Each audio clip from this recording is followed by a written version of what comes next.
A Origem das Espécies, de Charles Darwin. Leitura de Sônia Naomi Mimura. Capítulo 3. Luta pela existência. Antes de entrar na discussão do assunto deste capítulo, é bom indicar, ainda que resumidamente, qual a influência da luta pela existência sobre a seleção natural. Vimos no capítulo precedente que existe uma certa variabilidade individual entre os seres organizados no estado selvagem. Não creio, além disso, que este ponto tenha sido contestado. Pouco importa que se dê o nome de espécies, de subespécies ou de variedades a um conjunto de formas duvidosas. Pouco importa, por exemplo, a ordem que se designa para 200 ou 300 formas duvidosas das plantas britânicas, visto que se admite a existência de variedades bem caracterizadas. Mas o único fato da existência de variabilidades individuais e de algumas variedades bem acentuadas, ainda que necessárias como ponto de partida para a formação das espécies, ajuda-nos muito pouco a compreender como se formam estas espécies no estado natural. Como são aperfeiçoadas todas essas admiráveis adaptações de uma parte do organismo nas suas relações com outra parte, ou com as condições de vida, ou ainda as relações de um ser organizado com outro. As relações do picanço e do visco oferecem-nos um exemplo marcante dessas admiráveis coadaptações. Talvez os exemplos que vão seguir-se sejam um pouco menos surpreendentes, mas a coadaptação não existe menos entre o mais humilde parasita e o animal ou a ave com pelos ou com penas às quais se prende, na estrutura do escaravelho que mergulha na água, no grão com pelos que a mais leve brisa transporta. Numa palavra, podemos notar admiráveis adaptações por toda a parte e em todas as partes do mundo organizado. Pode ainda perguntar-se como é que as variedades que eu chamo espécies nascentes acabaram por se converter em espécies verdadeiras e distintas, as quais, na maior parte dos casos, diferem evidentemente muito mais uma das outras que as variedades de uma mesma espécie. Como se formam estes grupos de espécies que constituem o que chamam gêneros distintos e que diferem mais um dos outros que as espécies do mesmo gênero? Todos esses efeitos, como explicaremos de maneira mais minuciosa no capítulo seguinte, dimanam de uma causa, a luta pela existência. Devido a essa luta, as variações, por mais fracas que sejam, e seja qual for a causa de onde provenham, tendem a preservar os indivíduos de uma espécie e transmitem-se ordinariamente à descendência, logo que sejam úteis a esses indivíduos nas suas relações infinitamente complexas com outros seres organizados e com as condições físicas da vida. Os descendentes terão por si mesmo, em virtude desse fato, maior probabilidade em persistir, porque dos indivíduos de uma espécie nascidos periodicamente, um pequeno número pode sobreviver. Dei a este princípio, em virtude do qual uma variação, por insignificante que seja, se conserva e se perpetua, se for útil, o nome de seleção natural, para indicar as relações desta seleção com a que o homem pode operar. Mas a expressão que M. Herbert Spencer emprega, a persistência do mais apto, é mais exata e algumas vezes mais cômoda. Vimos que, devido à seleção, o homem pode certamente obter grandes resultados e adaptar os seres organizados às suas necessidades, acumulando as ligeiras, mas úteis variações que lhes são fornecidas pela natureza. Mas a seleção natural, como veremos mais adiante, é um poder sempre pronto a atuar, poder tão superior aos fracos esforços do homem como as obras da natureza são superiores às das artes. Discutamos agora um pouco mais minuciosamente a luta pela existência. Tratarei este assunto com os desenvolvimentos que merece numa obra futura. De Condolly, o Velho e Lyell demonstraram, com a sua habitual perspicácia, que todos os seres organizados têm que sustentar uma terrível concorrência. Ninguém tratou esse assunto relativamente às plantas com mais elevação e talento que M. W. Herbert, deão de Manchester. O seu profundo conhecimento botânico punha-o em condições de o fazer com toda a autoridade. Nada mais fácil que admitir a verdade deste princípio, a luta universal pela existência, nada mais difícil, e falo por experiência, do que ter este princípio sempre presente ao espírito. Pois, não sendo assim, ou se vê mal toda a economia da natureza, ou se erra com respeito ao sentido que convém atribuir a todos os fatos relativos à distribuição, à raridade, à abundância, à extinção e às variações dos seres organizados. Contemplamos a natureza exuberante de beleza e de prosperidade, e notamos muitas vezes uma superabundância de alimentação. Mas não vemos ou esquecemos que as aves que cantam empoleradas descuidadamente no ramo se nutrem principalmente de insetos e de grãos, e que, fazendo isso, destroem continuamente seres vivos. Esquecemos que as aves carnívoras e os animais de presa estão à estreita para destruir quantidades consideráveis destes alegres cantores, devastando-lhes os ovos ou devorando-lhes os filhos. Não nos lembramos sempre que, se há superabundância de alimentação em certas épocas, o mesmo não se dá em todas as estações do ano. A expressão luta pela existência, empregada no sentido figurado. Devo fazer notar que emprego o termo luta pela existência no sentido geral e metafórico, o que implica as relações mútuas de dependência dos seres organizados, e o que é mais importante, não somente a vida do indivíduo, mas a sua aptidão e bom êxito em deixar descendentes. Pode certamente afirmar-se que dois animais carnívoros em tempos de fome lutam um com o outro em busca de alimentos necessários à sua existência, mas chegar-se-á a dizer que uma planta à beira de um deserto luta pela existência contra a falta de água, posto que fosse mais exato dizer que a sua existência depende da umidade. Poder-se-ia dizer com mais exatidão que uma planta que produz anualmente 1 milhão de sementes, das quais uma em média chega a desenvolver-se e a amadurecer por seu turno, luta com as plantas da mesma espécie ou espécies diferentes que cobrem já o solo. O visco depende da macieira e de algumas outras árvores. Ora, é somente no sentido figurado que se poderá dizer que luta contra essas árvores, porque se grande número de parasitas se estabelecem na mesma árvore, esta enfraquece e morre, mas pode dizer-se que muitos viscos, vivendo em conjunto sobre o mesmo ramo e produzindo sementes, lutam uns contra os outros. Como são as aves que espalham as sementes do visco, a sua existência depende delas, e poderá dizer-se em sentido figurado que o visco luta com as outras plantas que tenham frutos, porque importa a cada planta levar os pássaros a comer os frutos que produz para disseminar sementes. Emprego, pois, para mais comodidade, o termo geral luta pela existência nesses diferentes sentidos que se confundem uns com os outros. Progressão geométrica do aumento dos indivíduos. A luta pela existência resulta inevitavelmente da rapidez com que todos os seres organizados tendem a multiplicar-se. Todo indivíduo que durante o termo natural da vida produz muitos ovos ou muitas sementes deve ser destruído em qualquer período da sua existência, ou durante uma estação qualquer, porque de outro modo, dando-se o princípio do aumento geométrico, o número dos seus descendentes tornar-se-ia tão considerável que nenhum país os poderia alimentar.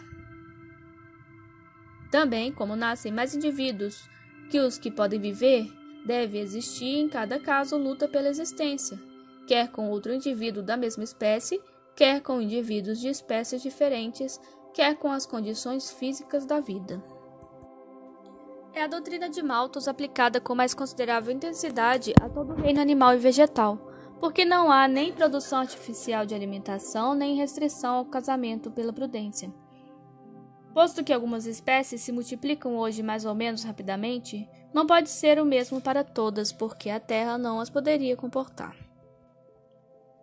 Não há exceção nenhuma à regra que se todo ser organizado se multiplicasse naturalmente com tanta rapidez e não fosse destruído, a terra em breve seria coberta pela descendência de um só par. O próprio homem, que se produz tão lentamente, veria o seu número dobrado todos os 25 anos, e nessa proporção, em menos de 1000 anos não haveria espaço suficiente no globo onde pudesse conservar-se de pé. Linneu calculou que se uma planta anual produz somente 2 sementes, e não há planta que tão pouco produza, e no ano seguinte cada uma dessas sementes desse novas plantas que produzissem outras 2 sementes, e assim seguidamente, chegar-se-ia em 20 anos a 1 milhão de plantas. De todos os animais conhecidos, o elefante, assim se julga, é o que se reproduz mais lentamente. Fiz alguns cálculos para avaliar qual seria provavelmente o valor mínimo do seu aumento em número. Pode, sem temor de errar, admitir-se que começa a produzir-se na idade dos 30 anos e que continua até os 90. Nesse intervalo, produz 6 filhos e vive por si mesmo até a idade de 100 anos. Ora, admitindo esses números, em 740 ou 750 anos, haveria 19 milhões de elefantes vivos, todos descendentes do primeiro casal. Mas temos melhor sobre o assunto do que os cálculos teóricos, temos provas diretas, isto é, os numerosos casos observados da rapidez assombrosa com que se multiplicam certos animais no estado selvagem, quando as circunstâncias lhes são favoráveis durante 2 ou 3 estações. Os nossos animais domésticos, tornados selvagens em muitas partes do mundo, oferecem-nos uma prova muito marcante ainda deste fato. Se não tivéssemos dados autênticos sobre o aumento das bestas e dos cavalos, que todavia se produzem tão lentamente na América Meridional e mais recentemente na Austrália, não se poderia de certo acreditar nos números que se indicam. Da mesma forma, para as plantas, poderiam citar-se numerosos exemplos de plantas importadas, tornadas comuns numa ilha em menos de 10 anos. Muitas plantas, tais como o cardo e o grande cardo, que são hoje as mais comuns nas grandes planícies do Prata e que cobrem espaços de muitas léguas quadradas, com exclusão de qualquer outra planta, foram importadas da Europa. O Dr. Falconer diz-me que há hoje nas Índias plantas comuns, desde o Cabo Camorim ao Himalaia, que foram importadas da América, necessariamente desde a descoberta desta última parte do mundo. Nestes casos e em tantos outros que poderiam citar-se, ninguém supõe que a fecundidade dos animais e das plantas tenha de repente aumentado de uma maneira tão sensível. As condições de vida são de todo favoráveis e, por conseguinte, os pais vivem muito mais tempo e todos ou quase todos os filhos se desenvolvem. Tal é, evidentemente, a explicação desses fatos. A progressão geométrica do seu aumento, progressão cujos resultados jamais deixam de surpreender, explica facilmente este aumento tão rápido, tão extraordinário e a sua distribuição considerável numa nova pátria. No estado selvagem, quase todas as plantas chegadas à maturação produzem anualmente sementes, e nos animais poucos há que se não copulem. Podemos, pois, afirmar sem receio de engano que todas as plantas e todos os animais tendem a multiplicar-se segundo uma progressão geométrica. Ora, essa tendência deve ser reprimida pela destruição de indivíduos em certos períodos da vida, porque de outra maneira invadiriam todos os países e não poderiam subsistir. A nossa familiaridade com os grandes animais domésticos tendem, creio eu, a dar-nos ideias falsas. Não vemos para eles caso algum de destruição geral, mas não nos lembramos que se abatem cada ano milhares deles para a nossa alimentação. e que no estado selvagem uma outra causa deve certamente produzir igual efeito. A única diferença que há entre os organismos que produzem anualmente um grande número de ovos ou de sementes e os que produzem muito pouco é que seriam necessários mais anos para estes últimos povoarem uma região colocada em condições favoráveis, por mais extensa que fosse. O côndor põe 2 ovos, o avestruz 20. Contudo, no mesmo país, o côndor pode ser a ave mais numerosa das duas. Os albatrozes põem apenas um ovo e, contudo, considera-se esta espécie de ave a mais numerosa que há no mundo. Tal mosca deposita centenas de ovos, tal outra, como a hipobosca, não deposita mais que um. Mas essa diferença não determina quantos indivíduos das duas espécies podem encontrar-se na mesma região. Uma grande fecundidade tem alguma importância para as espécies cujas existências dependem de uma quantidade de alimentação essencialmente variável, porque ela lhes permite crescer rapidamente em número num momento dado. Mas a importância real do grande número de ovos ou de sementes é compensar uma destruição considerável num certo período da vida. Ora, este período de destruição, na maioria dos casos, apresenta-se cedo. Se o animal tem poder para proteger de qualquer maneira os ovos ou os filhos, uma reprodução pouco considerável basta para manter no seu máximo o número de indivíduos da espécie. Se, ao contrário, os ovos e os filhos são expostos a uma fácil destruição, a reprodução deve ser considerável para que a espécie não se extinga. Bastaria para conservar no mesmo número os indivíduos de uma espécie de árvore, vivendo em média 1 milhar de anos, que uma só semente fosse produzida uma vez que todos os 1000 anos, mas com a expressa condição de tal semente não ser destruída e ser colocada em lugar onde pudesse desenvolver-se. Assim, pois, e em todos os casos, a quantidade de sementes ou de ovos produzidos tem unicamente uma influência indireta sobre o número médio dos indivíduos de uma espécie animal ou vegetal. É necessário, por isso, quando se contempla a natureza, estar-se compenetrado das observações que acabamos de fazer. É necessário não esquecer que cada ser organizado se esforça sempre por multiplicar-se, que cada um deles sustenta uma luta durante um certo período da sua existência, que os novos e os velhos estão inevitavelmente expostos a uma destruição incessante, quer durante cada geração, quer em certos intervalos. Quando um desses obstáculos acaba por afrouxar ou a destruição para, por pouco que seja, o número dos indivíduos de uma espécie sobe rapidamente a uma conta considerável. Da natureza dos obstáculos à multiplicação. As causas que obstam à tendência natural à multiplicação de cada espécie são muito obscuras. Consideremos uma espécie muito vigorosa. Quanto maior é o número dos indivíduos que a compõem, tanto mais este número tende a aumentar. Não poderíamos mesmo, no caso dado, determinar exatamente quais são os obstáculos que atuam. Isto nada deve surpreender quando se reflita se a nossa ignorância sobre esse ponto é absoluta, relativamente, mesmo à espécie humana, posto que o homem seja mais bem conhecido que qualquer outro animal. Muitos autores têm discutido este assunto com grande elevação.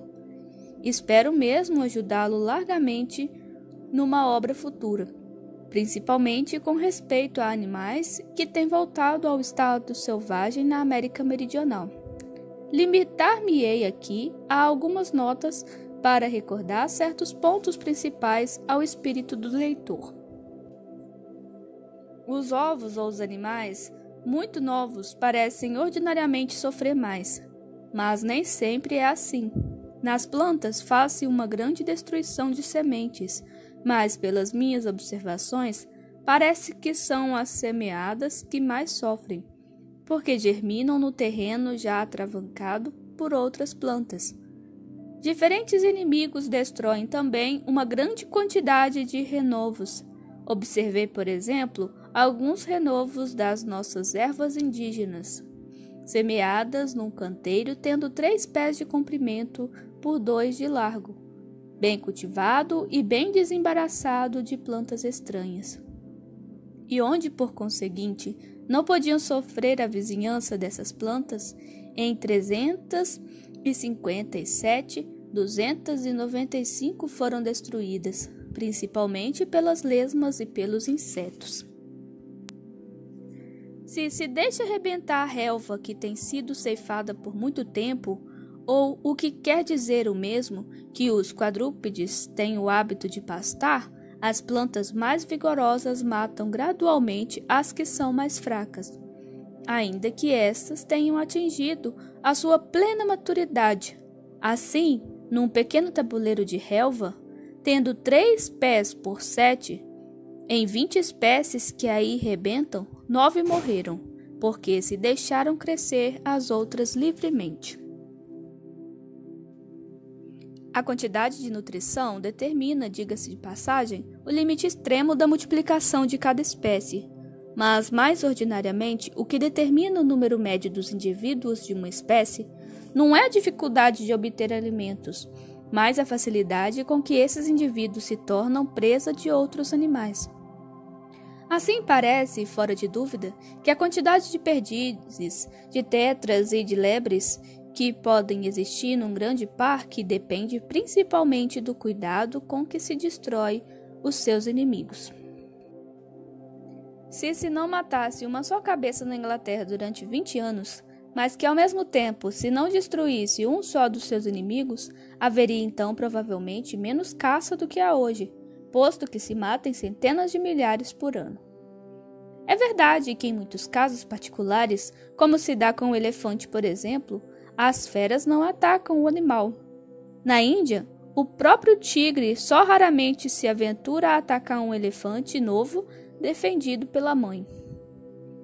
O clima goza de um papel importante quanto à determinação da média de uma espécie, e a volta periódica dos frios ou das secas extremas parece ser o mais eficaz de todos os obstáculos. Tenho calculado, baseando-me em alguns ninhos construídos na primavera, que o inverno de 1854 a 1885 destruiu os 4/5 das árvores da minha propriedade. Foi uma destruição terrível quando se compara com os 10% que para o homem constituem uma mortalidade extraordinária em caso de epidemia.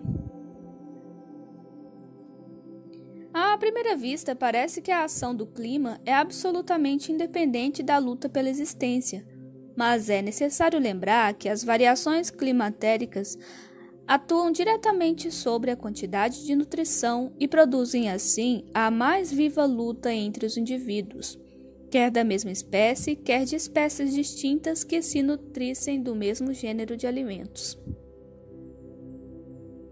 Quando atua diretamente, o frio extremo, por exemplo, são os indivíduos menos vigorosos, ou os que têm à sua disposição menor nutrição durante o inverno, que sofrem mais.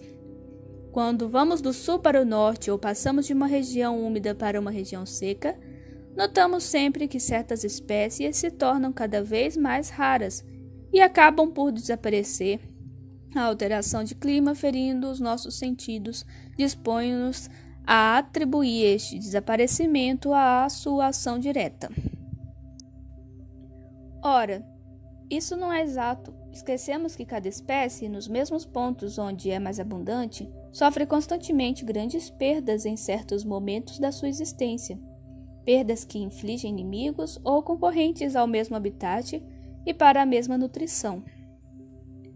Ora, se esses inimigos ou estes concorrentes são favorecidos, por pouco que seja, por uma leve variação do clima, o seu número cresce consideravelmente e, como cada distrito contém já tantos habitantes quantos pode nutrir, as outras espécies devem diminuir.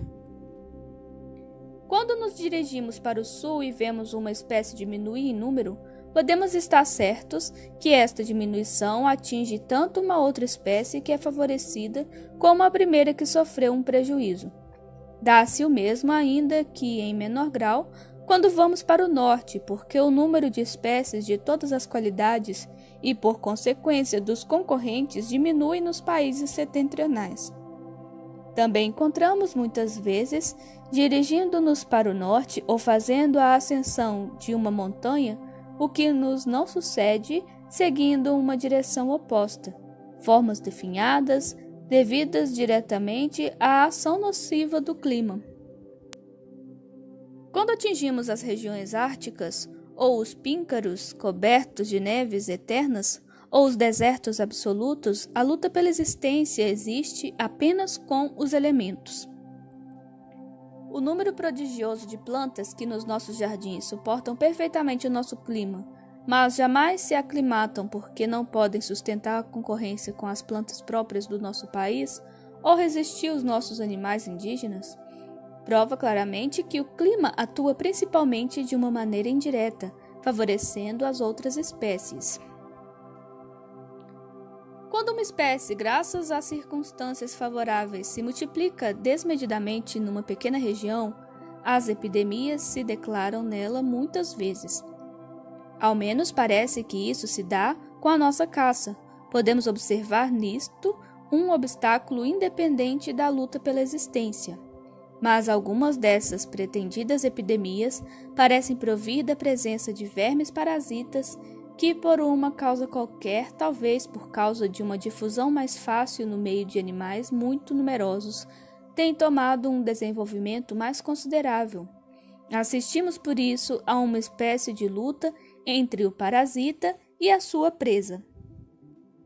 Por outro lado, em muitos casos é necessário que uma mesma espécie comporte um grande número de indivíduos relativamente ao número dos seres inimigos para poder perpetuar-se. Assim, cultivamos facilmente muito trigo, muita couve silvestre, etc., nos nossos campos, porque as sementes são em excesso considerável comparativamente ao número de aves que vêm comê-las. Ora, as aves, se bem que tenham uma superabundância de nutrição durante este momento da estação, não podem aumentar proporcionalmente a essa abundância de sementes, porque o inverno põe um obstáculo ao seu desenvolvimento.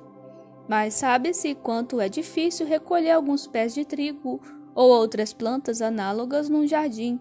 Quanto a mim, tem-me sido impossível. Esta condição da necessidade de um número considerável de indivíduos para a conservação de uma espécie explica, creio eu, certos fatos singulares que nos oferece a natureza. Por exemplo, plantas muito raras que são por vezes abundantíssimas em alguns pontos onde existem, e plantas verdadeiramente sociáveis, isto é, que se agrupam em grande número de extremos limites do seu habitat. Podemos crer com efeito, em semelhantes casos, que uma planta só pode existir num único ponto em que as condições da vida são assaz favoráveis para que muitas possam existir simultaneamente e salvar assim a espécie de uma completa destruição. Devo acrescentar que os bons efeitos dos cruzamentos e os deploráveis efeitos das uniões consanguíneas gozam também de um papel importante na maior parte desses casos, mas não posso desenvolver aqui este assunto. Relações complexas que têm entre si os animais e as plantas na luta pela existência. Muitos casos bem constatados provam quanto são complexas e inesperadas as relações recíprocas dos seres organizados que têm que lutar no mesmo país. Contentar-me-ei em citar aqui um único exemplo que, ainda que muito simples, me tem interessado. Um dos meus parentes possui em Staffordshire uma propriedade onde tenho tido ocasião de fazer numerosos estudos. Ao lado de uma grande charneca, muito estéril, que jamais foi cultivada, encontra-se um terreno de muitas centenas de geiras, tendo exatamente a mesma natureza, mas que foi tapado há 25 anos e plantado a pinheiros da Escócia. Estas plantas têm apresentado na vegetação da parte fechada da charneca alterações tão notáveis que se julgava passar de uma região a outra. Não somente o número proporcional das urzes ordinárias tem mudado completamente, mas 12 espécies de plantas, sem contar ervas e espadanas, que não existiam na quinta prosperam na parte plantada.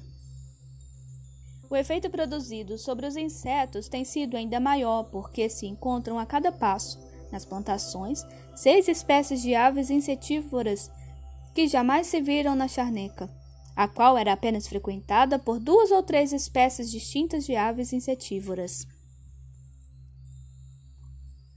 Isso prova que imensa alteração produziu a introdução de uma só espécie de árvores, porque se não tinha feito cultura alguma nessa terra, contentaram-se em fechá-la de maneira que o gado não pudesse entrar.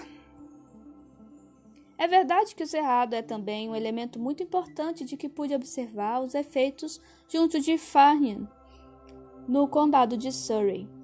Aí se encontram extensas propriedades plantadas aqui e ali no vértice das colinas de alguns grupos de velhos pinheiros da Escócia. Durante estes 10 últimos anos, têm fechado algumas dessas quintas e hoje aparecem em todas as partes novos pinheiros em quantidade, nascidos naturalmente e tão aproximados uns dos outros que não podem viver todos. Quando soube que estas árvores novas não tinham sido nem semeadas nem plantadas, fiquei de tal maneira surpreendido que me dirigi a diversos pontos de onde podia abranger com a vista centenas de hectares de propriedades que não estavam fechadas, pois nada pude descobrir a mais que as velhas árvores. Examinando com mais cuidado o estado da charneca, descobri uma grande quantidade de pequenas plantas que tinham sido roídas pelos animais.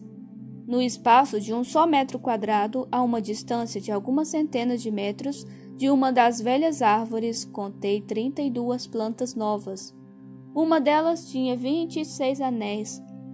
Tinha, pois, tentado durante muitos anos levantar a curuta acima das urzes e não o conseguira. Não admira, pois, que o solo se cubra de novos pinheiros vigorosos desde que os cerrados foram estabelecidos. E, contudo, estas charnecas são tão estéreis e tão extensas que ninguém poderia imaginar que os animais pudessem aí encontrar alimentos.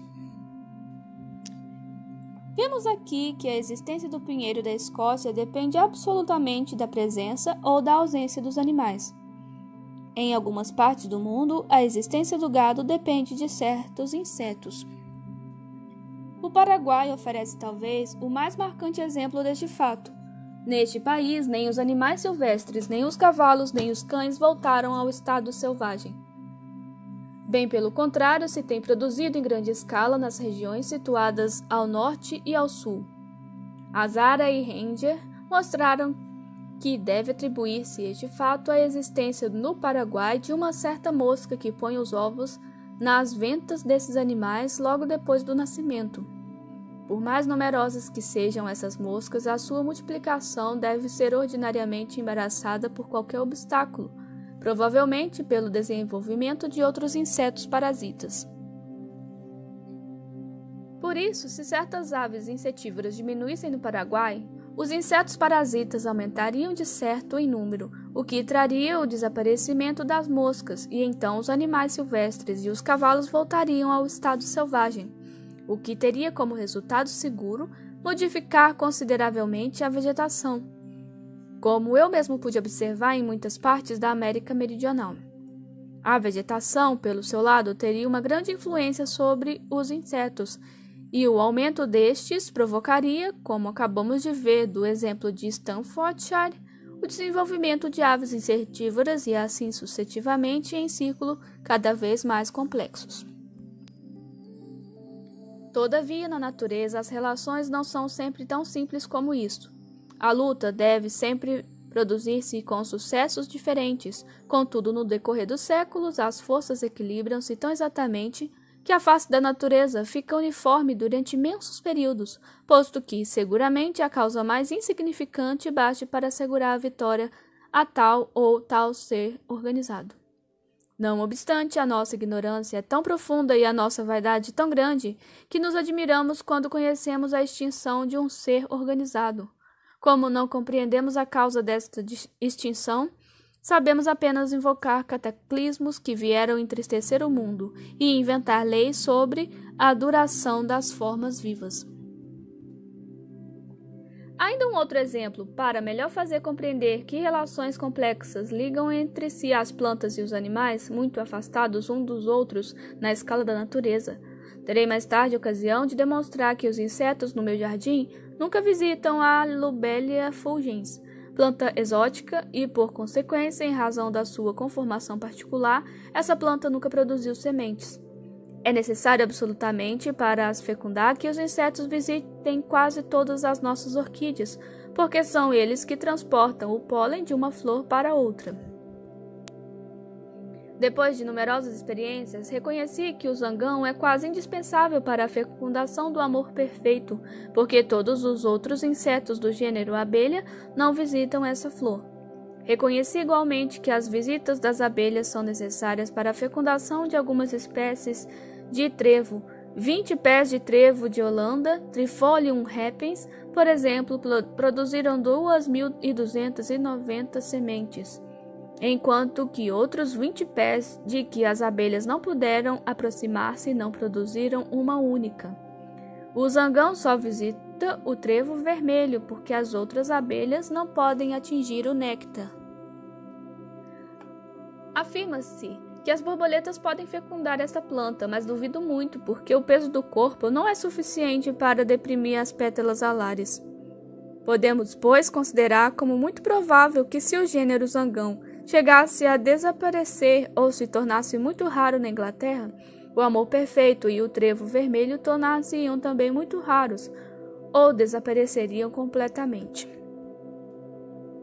O número de zangões num distrito qualquer depende em grande parte do número de arganazes que destroem os seus ninhos e os seus favos. Ora, o coronel Newman, que durante muito tempo estudou os hábitos do zangão, julga que mais de 2/3 desses insetos são destruídos por ano na Inglaterra. Por outro lado, todos sabem que o número de arganazes depende essencialmente dos gatos. E o coronel Newman acrescenta: notei que os ninhos de zangões são mais abundantes nas aldeias e pequenas cidades, a que atribuo ao maior número de gatos que destroem os arganazes. É, pois, perfeitamente possível que a presença de um animal felino numa localidade possa determinar nessa mesma localidade a abundância de certas plantas, em razão da intervenção dos ratos e das abelhas. Diferentes obstáculos cuja ação se faz sentir em diversas épocas da vida e durante certas estações do ano afetam então a existência de cada espécie. Uns são muito eficazes, outros o são menos, mas o efeito de todos é determinar a quantidade média dos indivíduos de uma espécie ou a própria existência de cada um deles. Poderia demonstrar-se que, em alguns casos, obstáculos absolutamente diferentes atuam sobre a mesma espécie em certos distritos. Quando se consideram as plantas e os arbustos que constituem uma forragem, tem-se tentado atribuir o seu número proporcional ao que se chama o acaso. Mas é um grande erro. Todos sabem que quando se corta uma floresta americana, surge uma vegetação completamente diferente.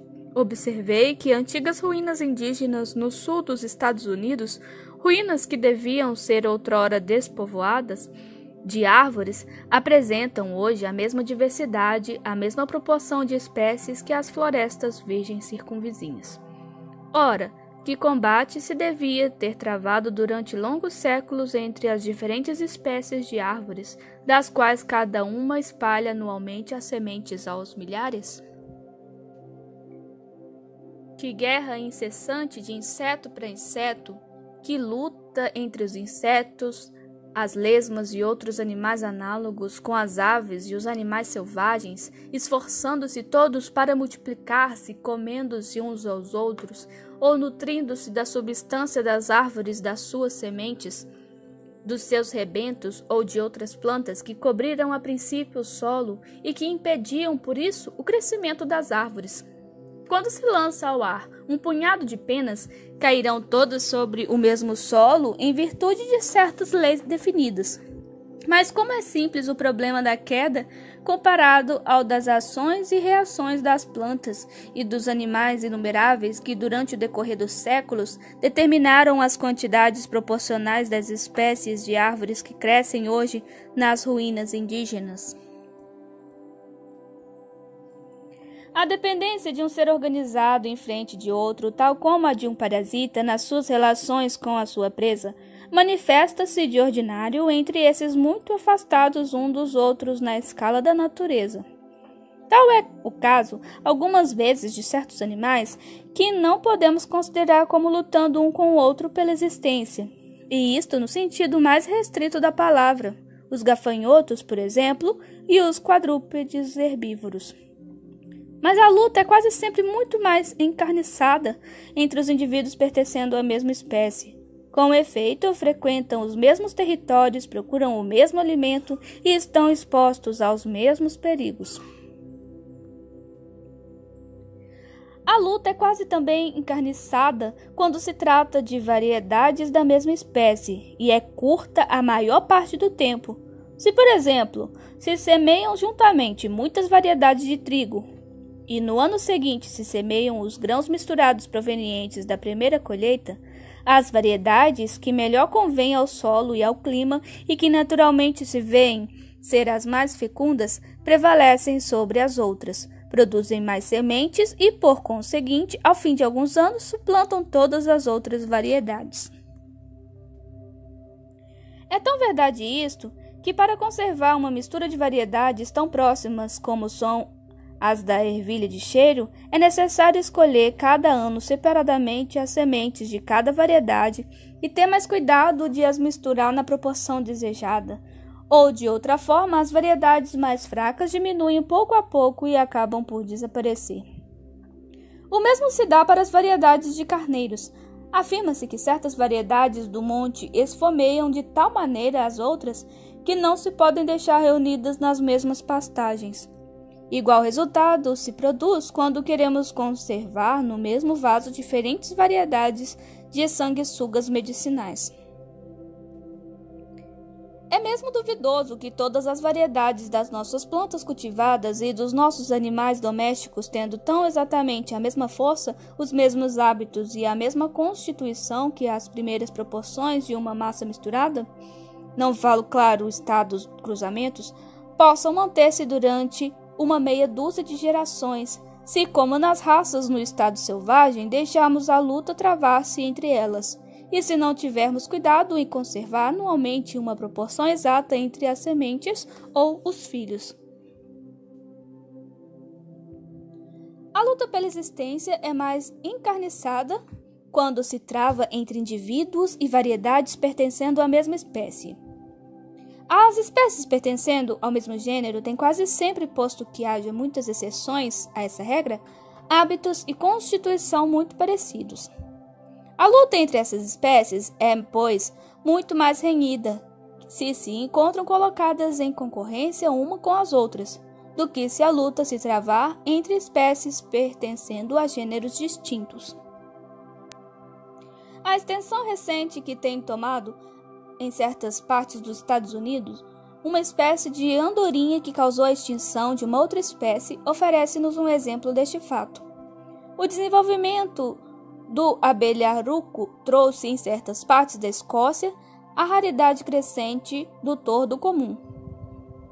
Quantas vezes temos ouvido dizer que uma espécie de rato expulsa outra diante de si nos mais diversos climas? Na Rússia, a pequena barata da Ásia leva diante de si a sua grande congênere. Na Austrália, a abelha que importamos extermina rapidamente a pequena abelha indígena desprovida de aguilhão. Uma espécie de mostarda suplanta uma outra e assim sucessivamente. Podemos conceber ainda que pouco como se faz com que a concorrência seja mais viva entre as formas aliadas que ocupam quase o mesmo lugar na economia da natureza, mas é muito provável que, em alguns casos, pudéssemos indicar as razões exatas da vitória obtida por uma espécie sobre outra na grande batalha da vida. As notas que acabamos de dar conduzem a um corolário das mais altas importâncias, isto é, que a conformação de cada ser organizado está em relação nos pontos mais essenciais e algumas vezes, contudo, mais ocultos, com a de que todos os seres organizados com os quais se encontra em concorrência para sua alimentação e habitação, e com a de todos aqueles que servem de presa ou contra os quais tem de se defender-se. A conformação dos dentes e das garras dos quais tem de defender-se. A conformação dos dentes e das garras do tigre. A das patas e dos ganchos do parasita que se prende aos pelos do tigre oferece uma confirmação evidente desta lei. Mas as admiráveis sementes emplumadas da chicória silvestre e as patas achatadas e franjadas dos coleópteros aquáticos não parecem estar em relação com o ar e com a água. Contudo, a vantagem apresentada pelas sementes emplumadas encontra-se, sem dúvida, em relação direta com o solo já guarnecido de outras plantas, de maneira que as sementes possam distribuir-se num grande espaço e cair sobre um terreno que ainda não está ocupado. No coleóptero aquático, a estrutura das pernas, não admiravelmente adaptada para que possa mergulhar, permite-lhe combater com outros insetos aquáticos para procurar sua presa, ou para escapar aos ataques de outros animais.